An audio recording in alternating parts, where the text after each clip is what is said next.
Good morning, everyone. I am so delighted to see such a big group this early in the morning, and I'm so delighted that we have such a big spread all over the whole metro region. I'm Claire Muller on the Civic League board, and I welcome all of you, and thanks to the Civic Center for hosting us here, and thank you so much to IBM for helping to sponsor this event today. We welcome all of you here. I want to say that when I looked at the list, we calculated about half of you who are here today are already members of the Civic League, and we welcome the other half, and who are not members of the Civic League, and hope you'll join us, because I believe that the Civic League is really, really needed to have a dialogue across the metro region and really across the whole state as we move forward with important issues. So thank you again to IBM. I want to introduce Ann Kramer, who is a member of the Civic League board and works with IBM, and she'll get us started. Good morning, everybody. I am so delighted to see you. It is just a joy for each of you to come after the extraordinary election in our region on our must vote. Let's give ourselves a round of applause. Where's Katie?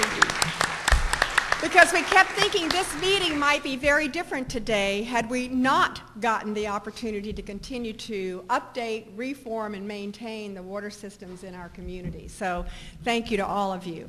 But it is so important for us at IBM and to be a part of anything that provides a smarter environment for all of the infrastructure that's a part of our communities, especially our cities. Twan Dogan, who is our corporate citizenship manager for the state of Georgia, is actually the one who started beginning to think with the Civic League, how could we present this issue of water, which often falls behind those critical issues of transportation and education and all the other issues that are so critical to us as a community. But what we at IBM have really been working with, and it is a critical issue because, as we all know, water is not only essential to life, but it's essential to community, to economic development, to community development, to how we live and work.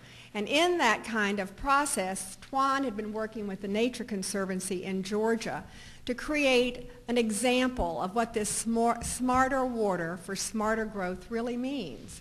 And in it is called virtual irrigation, and actually it's kind of simple, but it parallels our IBM Smarter Planet imagery of being instrumented, interconnected, and integrated to be intelligent or smart, where you can take in farms across South Georgia sensors, GPS, that know the exact location of where the whether the water manager ratings are, so they go into the soil to determine how moist that soil is. Currently, as you know, those water systems just spray water all day, whether they need the water or not, for however long they do it or not. So we know not only for the farmers can they, quote, save money, we also save water and manage that resources that's so critical in those summer days or winter days where that is their most vital resource. So that you can determine when to water, where to water, measuring not only the success for economic development for all the farmers saving money, but we as a community are conserving our water. So with that kind of virtual irrigation project going right on in Camilla and Mitchell County and our South Georgia communities, Twan, through that process, worked with the Civic League to say, how do we bring this back to the community table in a place and a way that we know will gain traction? And that's the Civic League. So IBM was very proud to sponsor this event, and the hope is that as we discuss it, this is not just the beginning, but it is actually the plowing forward of our lifting up this issue as a critical component to life, to community, and to the economic development. So today's a smarter day, and we welcome you.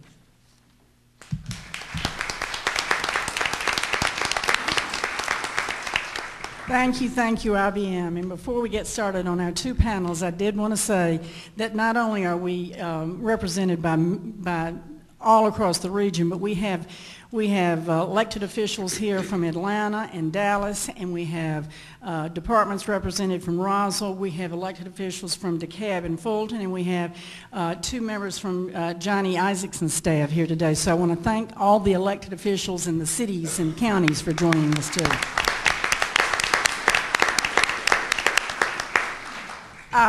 And I want to introduce Sally Sears, who's going to be moderating our 2 panels, and she will introduce herself. Thank you, Sally. Thank you, Claire. Thank you. Good morning, everyone, and welcome. I'm Sally Sears, and Claire corralled me at that wonderful meet and greet spot, the Far Road Post Office, one night recently, and said, let's do this again. We've been talking about transportation. Let's talk water, and I loved it. So I have got a couple of quick thoughts for you. I've been a reporter in Atlanta for years, and I'm working on some water projects now and have enjoyed it very much. I think brief introductions are the best introductions. Good morning. Look at all my friends out here. Oh, this is wonderful. Great to see you. Yes, 2 pieces of housekeeping. I did hear on the news and have been warned about it for years that a great solar flare is on its way to us this very morning. So run for your life. That's what Glenn Burns might tell us. And the second thing is at least turn your cell phone to a receptive mode, not a beeping mode. That's good housekeeping. It's also good protection for the solar flare that really is on its way this morning. If you're a tweeter, the hashtag is CivicATL, and we love tweeters because it makes us all feel so much younger. Question cards for our panel. Please hold them up, and we will come and get them. That's the royal we, okay? We will come and get them as you have questions for our panel. And let me, as a journalist, encourage you to make them pointed and short. Pointed and short. This is not the opportunity for you to have an altar call and tell us your water sins, okay? Finally, we want to evaluate this, which is the way we'll get to have more of them. Fill out that bright blue piece of paper that I see this gentleman with a handsome blue tie on the front row is looking at right now. He's not even noticing. Okay, fill that out and complete it. Good tie. Very good TV tie, actually. Okay, let's get started. We've got 4 people on the first panel whose mission originally was to tell us how we got here. Such a broad issue. Most of us in this room could tell us bits and pieces of how we got here. So first of all, I'm going to call on the mayor, Boyd Austin, to get us started with where the Metropolitan North Georgia Water Planning District came from and why it's here, and to do it in under 4 minutes. You are on. Wow. Thank you, Sally. Thank you for the opportunity to be with you today. And I'm proud to serve as chair of the Metropolitan North Georgia Water Planning District. It was the result of legislation in 2001, 2002, after the first statewide water study committee. So we've been looking at the issue in Georgia really intently for about 10 years, and the concentrated focus came on the creation of this district around metropolitan Atlanta. A lot of people usually say Atlanta, but I like to remind folks that I'm Atlanta too. Even though I'm in an outlying county, the 15 counties, 91 cities, and the 4 million plus people of the Metro District is the concern for our district and for our governing body. We have an integrated plan that addresses water supply and conservation, watershed protection, and wastewater management. And I believe that we are far beyond any other region in the country in the process that we've taken in the amount of time that we have pursued it. Local governments and utilities are required to implement the provisions of these plans. The board is populated both by elected officials and citizen members, as well as utility representatives. So what we've tried to do is approach it with a common sense manner that our taxpayers can understand and buy into, and that also that we can have a forward-looking approach to the management of water in this region. It is absolutely vital to our future economic development. We look at our water sources. Most of our water comes from surface water. Almost 75% comes out of the Chattahoochee Basin, either from the river or Lake Lanier, and 14% comes out of Allatoona Lake, and then the others from other reservoirs and other sources. Only about 1% of our water comes from groundwater, and that's the nature of our region and the bedrock foundations that we have. Household water use accounts for more than half of our total water use. Commercial use accounts for some 25%, and there's really very little industrial use in the region comparatively. We have a number of plans. You'll find on your table there's a whole section of handouts in the middle, including our annual report and some recent press releases that were done in the papers. And you'll see a lot of the work that we've done, and then you can go into more detail. But we've created the most comprehensive water conservation programs in the nation, and it's paying off. Between 2000 and 2009, population increased in the region by more than 1 million people, yet total water use decreased. Our plans contain 19 water conservation measures, including conservation pricing, plumbing retrofits, and leak detection and repair programs. You in Atlanta that have seen all of the things about the cost of water, that is conservation pricing. We are moving water to more of a commodity, and that people have to understand that those who use the largest amount are going to pay the most for it. That's the stick. We also have entered into agreements. When you look at it conversely on the conservation part, our local water systems actually lose money.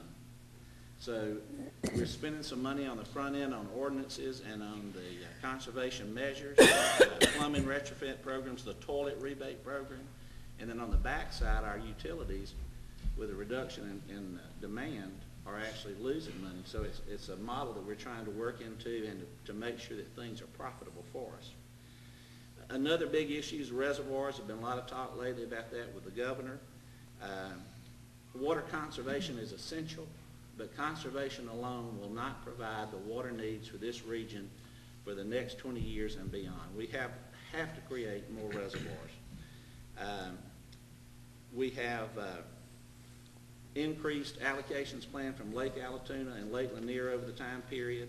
There are 6 more reservoirs that are in different planning stages and development that will augment and join the 26 other existing reservoirs within the district to meet our supply needs.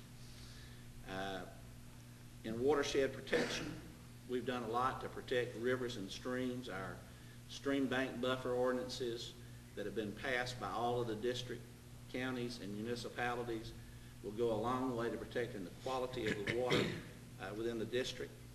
Our wastewater management program is an area that I believe that we often are underaccounted for.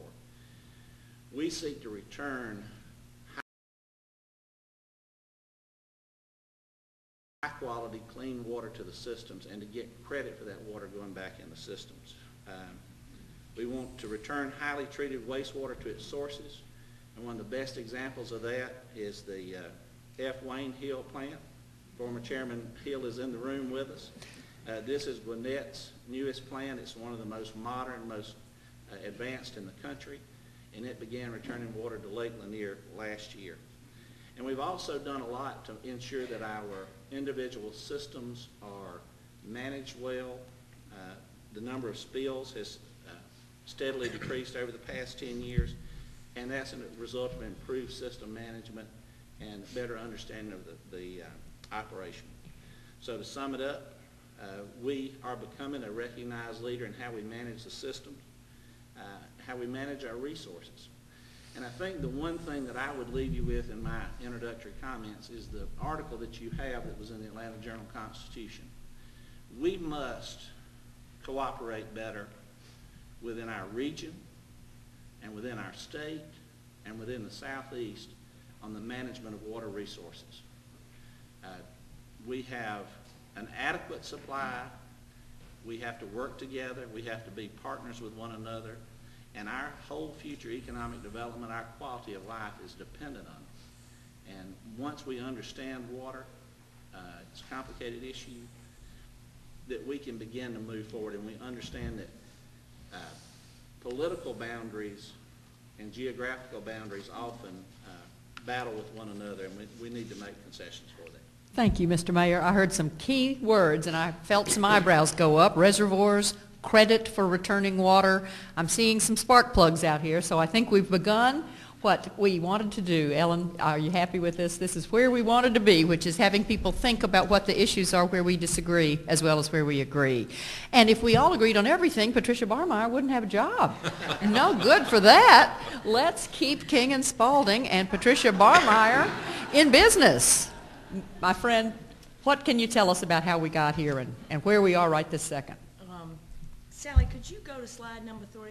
Yes, Are ma'am. you the one in control of that? I think Okay. we've, magic. Isn't that a pretty picture, though? I think this is a Julie Ralston image up here. No, it is not. Well, here we go. All right. I think everybody in this room is painfully aware of the fact that we have been embroiled in litigation for the past 20 years over the issue whether or not water supply is one of the purposes for which Congress authorized Lake Lanier. Happily, that issue has been, we believe, definitively resolved by the 11th Circuit. Alabama and Florida and the hydropower customers are asking the Supreme Court to take the case to review the 11th Circuit's decision. That's a very long shot. We'll be very surprised if the Supreme Court takes the case, and we should know that by the 4th of July. But we, assuming that the Supreme Court does not wade into this, that issue that we've been litigating for 20 years is finally resolved. Water supply is an authorized purpose of Lake Lanier. And the litigation over that issue has really gotten in the way of a discussion that's more profitable and more meaningful, which is what is the best way to manage the resources of the ACF, Alabama, Chattahoochee, Flint River Basin. So we hope that now that the legal issue about authority has been resolved, that the discussion will move to that more profitable question of how to manage these resources. And of course, you all know the Corps of Engineers has reservoirs on the Chattahoochee River that give them some measure of control over the resources. Now, Lake Lanier is extraordinarily important for Metro Atlanta's water supply. For some of our counties, it is indeed the only available supply of water. The flip side of this, though, is that Metro Atlanta's use of water out of Lake Lanier and water released from Lake Lanier really has very little impact and no adverse impact on the waters in Florida, the Apalachicola River.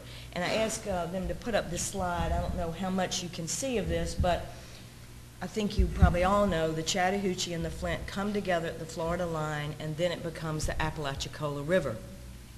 Metro Atlanta, our entire water supply use consumes about 1 to 2% of the water, the amount of water at the state line.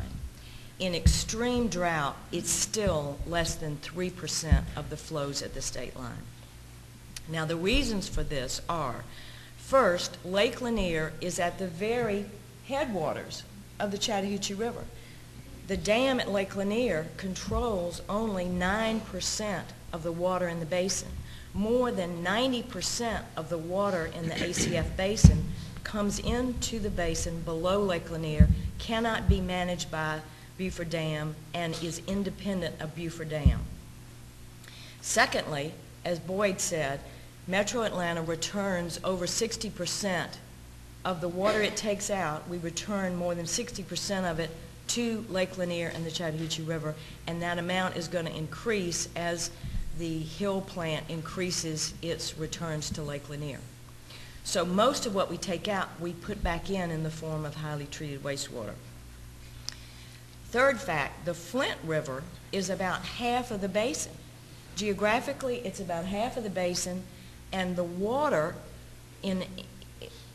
is traditionally about half of the water in the basin. But what's going on in the Flint has serious impacts to Metro Atlanta and to our water use.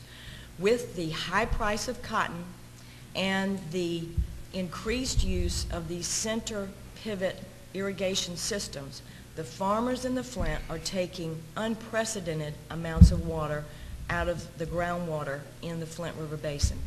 And We now know that because of the karst terrain, the limestone terrain, when you take it out of the aquifer, it has a direct impact on flows in the Flint River.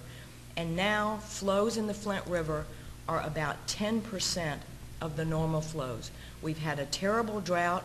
We are still in a terrible drought in southwest Georgia, and the winter rains that we got, the little that we got, did not make up for that, and we still have a terrible drought in the Flint River. What that means is the Corps is obligated to pass, and does pass, minimum flows at the Florida state line. The flows are not coming from the Flint. The Corps of Engineers is releasing water from Lake Lanier to compensate for the agricultural use in the Flint River Basin. Metro Atlanta and our water supply is right now being used by the Corps of Engineers to compensate for the agricultural use. This is a major issue of water management within our state that needs to be talked about, needs to be addressed, and needs to be managed because it has direct impact on all of us. So I say it's time for the era of litigation to be over and for the conversation about the best use of this water resource to begin in earnest. Thank you. Thank you. And I have now a question for the University of Georgia. The Carl Vinson Institute, if we continue to water our azaleas, does this mean we don't get the cotton out of South Georgia? The complaint has always been that you're watering your yards and we need the water for the farmers. It sounds like it's the other way around. Is that so? Rob McDowell, the Carl Vinson Institute of Government at the University of Georgia. Thank you, Sally. I used to work for the Georgia EPD until 2009 when I moved over to the University of Georgia. And while at EPD, I was up to here in agricultural water use. And I remember bumping into Bob Kerr, who's on our next panel, and Bob said, "What do we know about agricultural water use so far?" And it used to be a black hole in Georgia's understanding of water. But Pat gave my talk, so thank you, Pat. Sorry about that. May I have the next slide, please? My task this morning was to put Georgia into a regional context, and the previous slide is a slide that most of you are used to seeing as the slide relating to Atlanta water use, the ACT and the ACF. But the purpose of this slide is to remind you that Georgia shares river basins with all 5 of our surrounding states. Granted, the North Carolina portion might be insignificant, but none of the other states, Tennessee, Alabama, Florida, and South Carolina, are always looking at Georgia to see how we manage our water use. And the ACT-ACF map of the previous slide does not include the other basins here, like the Ocmulgee and the Oconee that go into the Altamaha, which are increasingly incorporated into metropolitan Atlanta water use, and those go downstream. So as Boyd said, it's not just cooperation within the ACT and the ACF, it's cooperation within the state in the other river basins downstream that are the more agricultural parts of the state that are relying on water for agricultural use. I'd also draw your attention to sort of the shape of the Chattahoochee River Basin in the top. You know, it angles off to the right. Picture in your mind I-85 going from Columbus, right near where those numbers are on the left-hand side of Georgia, up through Atlanta. Project that down and project that up to the northeast, and that's called the Piedmont-Atlanta mega region. In other words, population and economic growth is going to be happening from Birmingham. Oh, thank you. Indeed. Hope I don't blind anybody with this. I-85 goes something like that. And economic and population growth and development is going to be happening all along the I-85 corridor from Charlotte on down to Birmingham, which means that the growth we're having now in Metro Atlanta is going to expand into other river basins. And notice those river basins, like the Chattahoochee and the Flint, they're kind of narrow. They're at the upper end of their extent.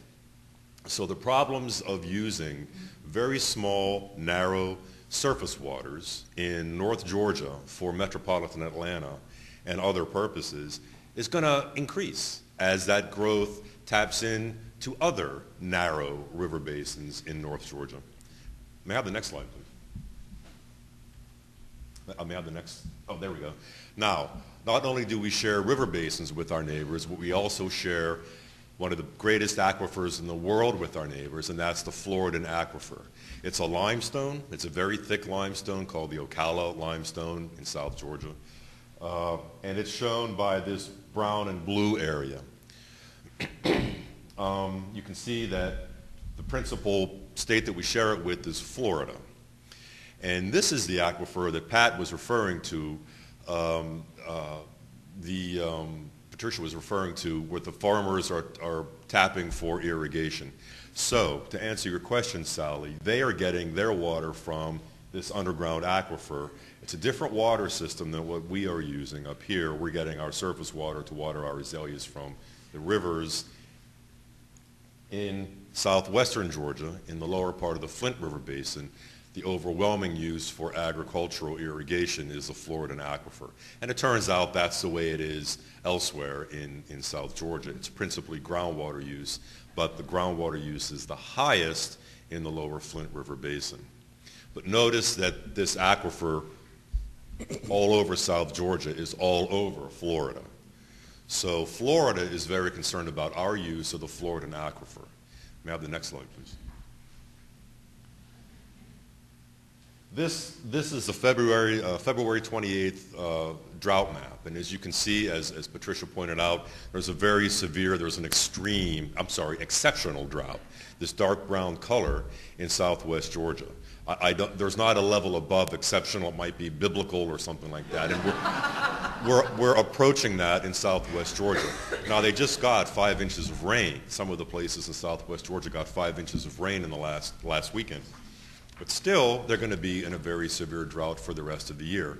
And Patricia's entirely correct that flows at the state line are controlled by manipulation of the Chattahoochee River system. The Flint's not controlled by the Corps of Engineers.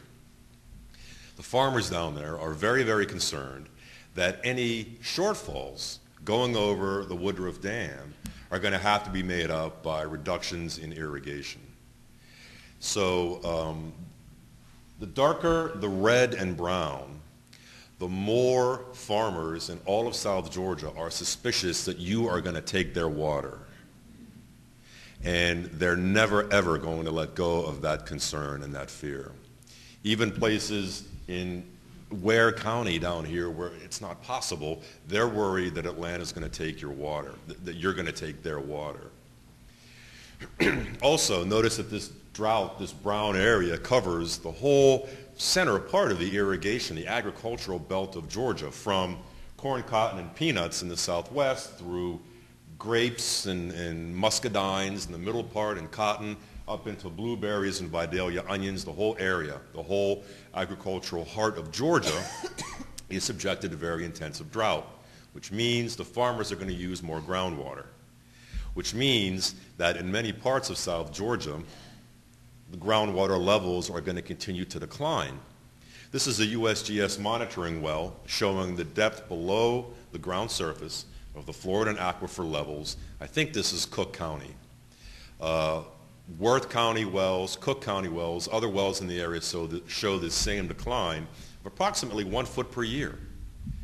Now, there's some speculation, actually it was incorporated into the statewide water plan, that maybe a new stability, a new base level has been achieved in South Georgia by this aquifer. I'm not so sure that's the case. I think it's going to continue to decline. And if we have continued droughts like we're having in South Georgia this year, it will continue to decline. The farmers cannot make a crop without supplemental irrigation. The drier it is, the more they have to irrigate to boost their regional and local economies. The more they have to irrigate, the more water they're going to be using from the Flint River and from the Floridan aquifer. So metropolitan Atlanta can never, ever separate itself, by choice or otherwise, from the issues happening in South Georgia. Thank you, Mr. McDowell. On that cheery note, we have the man with the stick. We've heard a little bit about carrots. We've heard a little bit about sticks. I asked our friends at the Environmental Protection Agency, the feds, to send their main man. And Doug Mundrick is here. He is, as you well know, as I assume you know, Doug, give us your title. We wanted the litigator, the fellow who often sits across the table from some of the other lawyers in the room, and he said, no, I'm too mean. Let's send somebody who's a little bit calmer. Doug? Good morning. I'm going to talk a little bit about, these guys up here have talked all about water supply. I'm going to talk a little bit about what happens when you flush, okay? Because that's important too. Just a little background first on the Clean Water Act and where that comes in. It basically provides the basic structure in the entire country for regulating discharge of pollutants into waters. It forbids direct discharges without a permit. That's the basic thing you have to be able to discharge.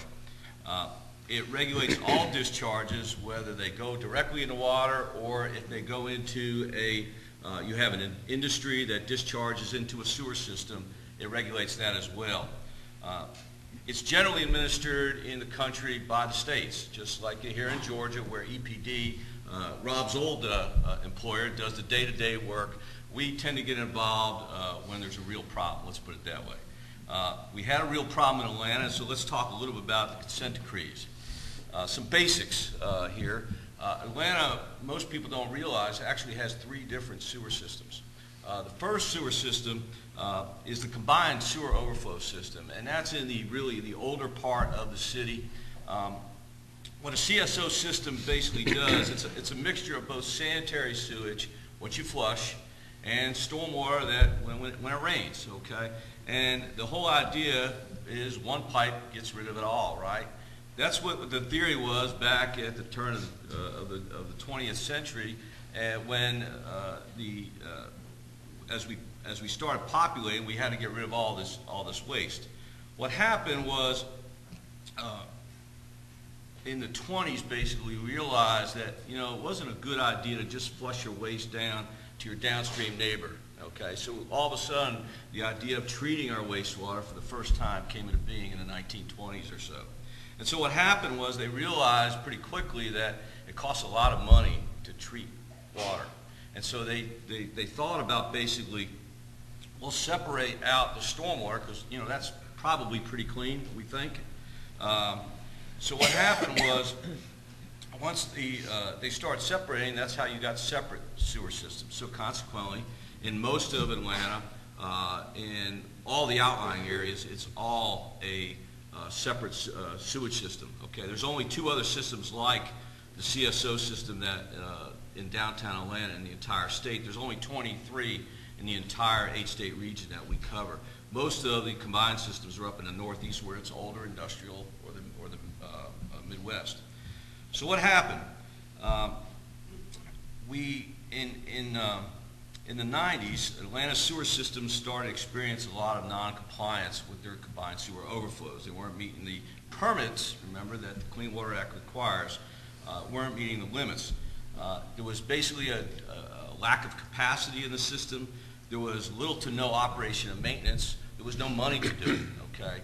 I don't remember the exact figures, but the sewer rates in Atlanta at that time had 1.3% increase in 20 years.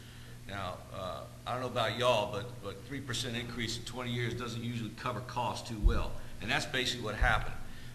Consequently, there was no investment. If you think about a typical pipe in the ground may last 50 years. That means you have to replace 2% of the system a year if you're going to keep up with your system. That wasn't happening. That wasn't even beginning to happen. And so what happened, consequently, is they had all these violations. There was also the sanitary sewer system was overflowing. The pump stations were not operating correctly. You had sewage running in the streets. You had it backing up into people's homes. It ran over land into the Chattahoochee or creeks that fed the Chattahoochee and other streams in the area. So what happened then was government sometimes operates really slowly. And sometimes we need our citizens to show us the way. And in this case, that's exactly what happened. EPA, at least, had some lawsuits with some other cities, notably Miami-Dade and some others. But in this case, the Clean Water Act is actually pretty unique in that it provides for a citizen to sue a regulated entity if the government isn't doing anything about it and they have violations, okay? By the way, I'll just mention, just as a tidbit, the state of Georgia does not have that in their corresponding legislation. A citizen cannot sue unless, and I'll go to the attorney here, other than regular they can't sue as a matter of right, let's put it that way. But in federal court, you can do that. And so our own Sally Bethay over here with the Upper Chattahoochee Riverkeeper, who you'll hear from next, and who probably can give you a much better story than I can, did that. She sued the city of Atlanta, and once she did that, the antenna went off in the Gold Dome and in EPA's offices, and so we joined that lawsuit, and EPD joined the lawsuit. And that resulted in the 98 consent decree that covers just the combined sewer system. But once she showed us how to do that, we decided we were going to do this on our own. So EPD and EPA then sued the city again for the separate sewer system, the sanitary sewer system, and that resulted in a second consent decree in 1999. So what's happened since? They've been operating all this time for whatnot. We've had to having a lot of stipulated penalties along the way. There's been a lot of prodding by the regulatory agencies. But I'm happy to report, as of this date, Atlanta has completed virtually all work in compliance with the 2000 deadline under the CSO consent decree, which basically covered the combined system. They built large underground tunnels to capture for later treatment the wet weather flows that they were occurring. They disinfected the CSO overflows at a cost of $760 million, not chicken feed, okay? So what did we get for all that money? Well, there's a lot we got for that money. I'll just give you one example. The South River, okay, had been highly impacted by CSOs. A lot of it had been discharged down there. Prior to the enforcement action, the fecal coliform count in the South River was over 14,000. That's on an average basis, geometric mean. The data collected a few years ago shows the count had fallen to about 1,150, about a 92% reduction in fecal bacteria. Good thing.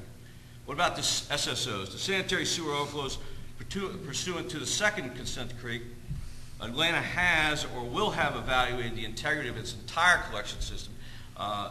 They had never done that before. One of the things they found out, which was really interesting, and we find this actually a fair amount, when somebody is not maintaining the system, they don't know how much of the system they have. Atlanta actually found they had 20% more lines than they thought they had. Think about that for a minute. Can you believe that somebody would not know how big their system is? That's where Atlanta was. They found 20% more lines because people, as the city developed, just kept adding lines and whatnot, and nobody ever kind of took track of that. But the good news is they will have evaluated their entire system. They would have performed the remedial measures on approximately 2/3 of the system at a cost of, if you thought the last number was big, slightly over $1 billion, okay? And that's before the 2014, they have a 2014 deadline in the decree. Now, what have we gotten to date for that money? Well, the work has resulted in a reduction in SSO volume of about 95% to date, very significant. And by the 2014 deadline, we expect that the SSOs will be reduced by 99%. Certainly a big boost to public health, I would think. In summary, while Atlanta had to initially be prodded along, during the early years especially, I think the leadership that Mayor Franklin and continued by Mayor Reed and certainly by the voters on Tuesday's most election have paved the way, and I think we're well on our way to solving this problem. And I think in Atlanta, although it got some bad raps and still gets bad raps, I'm not sure the full story is coming out the way it needs to nowadays. I think we look, because we cover 8 states out of our region. I've got consent decrees with Louisville, with Nashville, with a bunch of other cities, and Atlanta is probably one of the farthest along down the road in terms of solving the problem. Well, great. We can applaud ourselves for that. Thank you, Shirley Franklin, wherever you are. Great. We've got a minute or two for a question for each of them, and I want to know, first of all, Mr. McDowell, are we requiring farmers to account for their water use? We weren't in the past. No, we weren't. Now, agricultural water use has to be metered. And I don't think every system has been metered. I don't know what the latest percentage is, but they are required to meter according to the law, they're required to meter their usage, report it to the Georgia Soil and Water Conservation Commission, who reports it to EPD. Is that making a difference? Making people unhappy, I'm sure. I don't think it's making a difference in how much water they use. Overall, I think it helps individual farmers be more efficient with their water, but I don't think that has resulted in a reduction of water use. Okay. Okay. Per capita water use here in Atlanta. Mr. Mayor, do we know, you told us that we're using less even though we added 1 million people. Do we know if every one of us is taking shorter showers? Hope so. Hopefully you're using lower flow toilets. We have invested several $1 million within the district from the local governments. You know, you're talking about Atlanta spending $1 billion here and $760 million there. When you get down to the very small cities and counties, we put in large amounts of money ourselves, and so we have tried to incentivize conservation, both on the end with the stick on higher prices, but also with the rebate system for low flow toilet replacement to cut and reduce the water usage. So we think people are getting the message. We are very active in our WaterWise campaign. You'll see this blue hand called I'm In as we start in the next year for everybody to participate in water conservation in the metro region. That's a great signal. I think most of us have seen that image. That has a lot to do with both the Regional Planning Commission, the ARC, and IBM has a hand in that too, I think. Maybe I'm blue wrong. hand. The blue hand, that's right. Okay. Here's a question for Mr. EPA. Mr. Mundrick, what is the quality of water returned through reuse? Are we putting clean water back in after we've used it? You're putting a cleaner water than in some ways that's already in the river. If you think about it, the river gets polluted by natural runoff, the stormwater that I referred to before. I can tell you, I'm sure Wayne Hill would jump up and say that he's putting a lot better, cleaner water coming out of his plant up there in Gwinnett than what's in there now. And I feel sure that all the Canada geese would agree with that. Mm-hmm. But as we know, it's not just Canada geese. I think we do have a per capita water use number out here. Somebody from the ARC? I think we are down. I read that, but I'd love to know specifically if somebody can come up to me. Page 7 of the report. We're using less water per person. Great. Okay, that was... Go past the good-looking man in the front and go to page 7. Okay. Water-stressed regions in the United States have been harvesting rainwater, which is difficult to do, as I know from my neighbor at Emory University. Cisterns, big cisterns, don't work as well as lots of little cisterns, but that's a lot of maintenance. Where are we? Ms. Barmeyer, you have a thought on that, on harvesting rainwater? Okay. What can we do to increase the practice here? It's free. It is, it is non-regulated by the government. Okay. Why don't we work on that question at the next panel, because we are looking ahead to what we need to do. And let's take this one then from Ms. Barmeyer. I bet she can do this. What's the risk to our ability to operate the planned new reservoirs, given the unresolved Alabama lawsuit in the Hickory Log Creek Reservoir? Well, that's a good question. Alabama has threatened to challenge any permits for reservoirs. They have challenged the permit that was issued for Hickory Log Creek, which is up in the Canton area.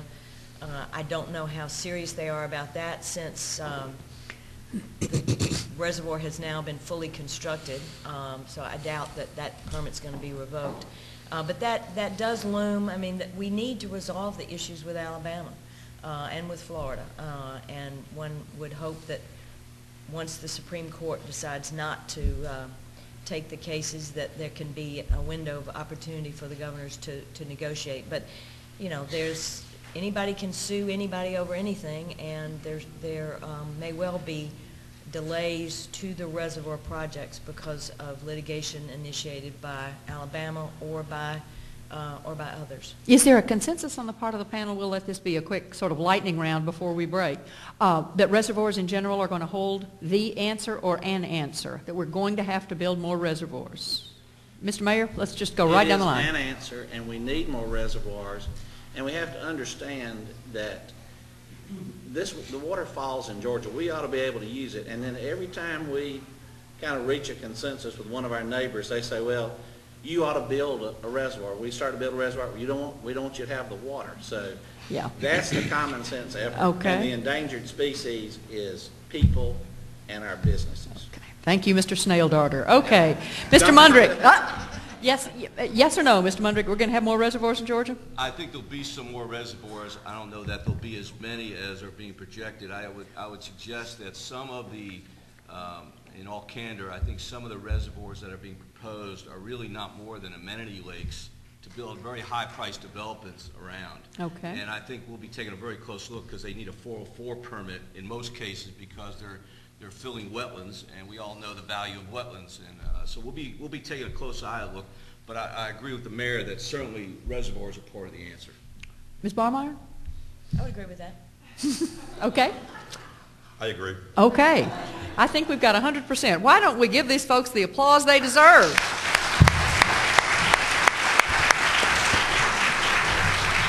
Thank you. Take a short break, get our second panel on stage, and we will keep going with some of the questions you've raised and some of the answers that our new set of panelists will have for us.